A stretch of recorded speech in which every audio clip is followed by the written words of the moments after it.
Welcome back to another episode of Out Loud Geek, where we discuss news and views about pop culture, science fiction, fantasy, food, cooking, the outdoors, and more. It's time once again for another woeful dose of Warner Brothers Discovery. New opening weekend projections have been released for an upcoming superhero movie produced by Warner Brothers Discovery and DC Studios that's entitled Blue Beetle. As I had talked about in a previous video that I had released a few weeks ago, not many people are familiar with the DC Comics Blue Beetle character. And for those who are, it's generally regarded as being a low-level D-list character at most. As I had explained in my earlier video, part of the problem is the fact that there have been multiple incarnations of this character, which didn't originally start out with DC Comics. Instead, it began in 1939 with a long-defunct comic book company known as Fox Comics, which shut down in the 1950s. The character then reappeared in a new incarnation in the early 1960s under a different comic book publisher, Charlton Comics, along with a slightly different character name and a very different backstory, though there is no evidence that Charlton Comics had actually purchased the rights to the character from Fox Comics.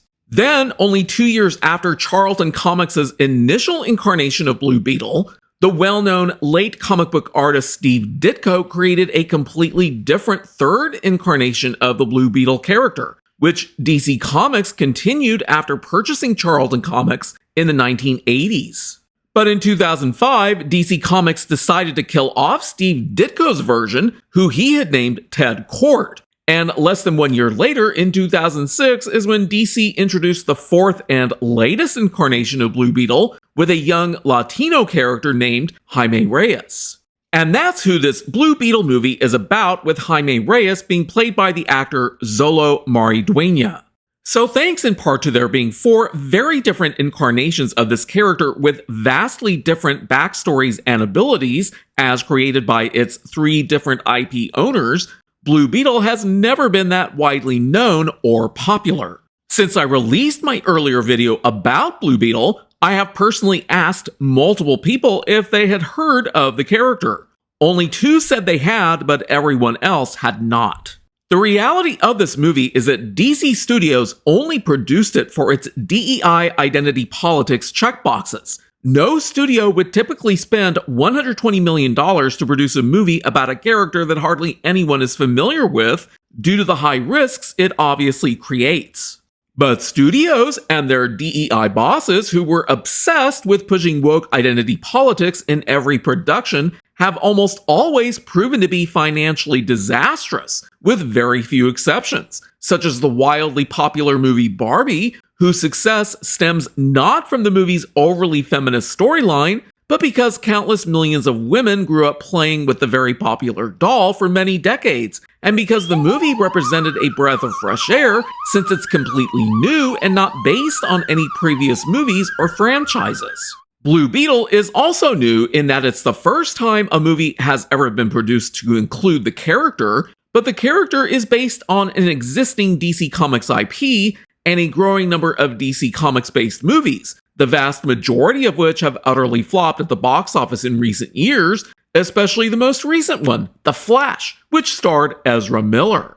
So while Blue Beetle doesn't have the stigma of Ezra Miller directly attached to it, it's under the same management that repeatedly praised The Flash, just like they've been doing with Blue Beetle. Naturally, with the ongoing actor strike, none of the actors who starred in the movie can promote it, but Warner Brothers Discovery sure is, and all that marketing is pushing the movie's break-even point in only one direction, up.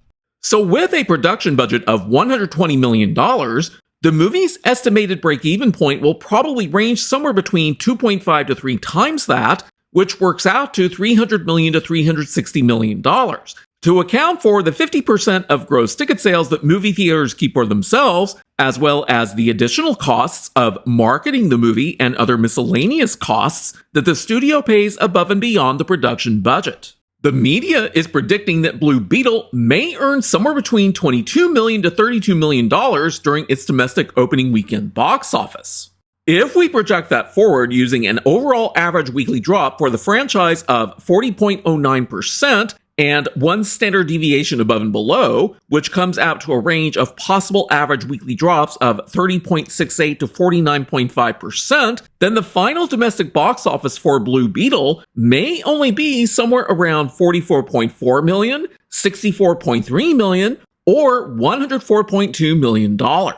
So there's a high probability that Blue Beetle may not reach $100 million domestically. And with an overall franchise average domestic share of 39.12% and one standard deviation above and below yielding a possible range of domestic shares of 32.78% to 45.45%, the final global gross box office earned by Blue Beetle may range somewhere between as low as $97.8 million to as high as $318 million. So this is a very broad range for a possible final global gross box office, suggesting that Blue Beetle might break even, provided that its estimated break-even point is a lot closer to $300 million than $360 million. But I personally don't believe that's actually the case. In fact, the final global gross box office for the movie statistically has the highest probability of being closer to $172.2 million. And if that happens, then Blue Beetle will definitely flop.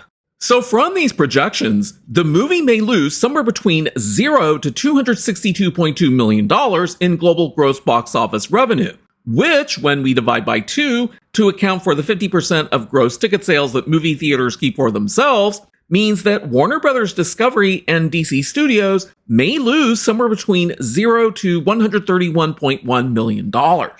Given that the two most recent DC Studios movies, The Flash and Shazam! Fury of the Gods, both had average weekly drops that were over 50%, and the three most recent DC Studios movies, which includes 2022's Black Adam, had domestic shares that were over 40%, the odds of Blue Beetle reaching $300 million at the global box office are, I believe, statistically very low.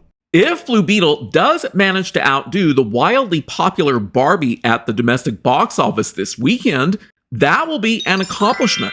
But it will also probably be short-lived, since its box office will probably drop at a faster rate than Barbie's will. But if Blue Beetle cannot surpass Barbie's box office this weekend, then its chances of breaking even will effectively be non-existent.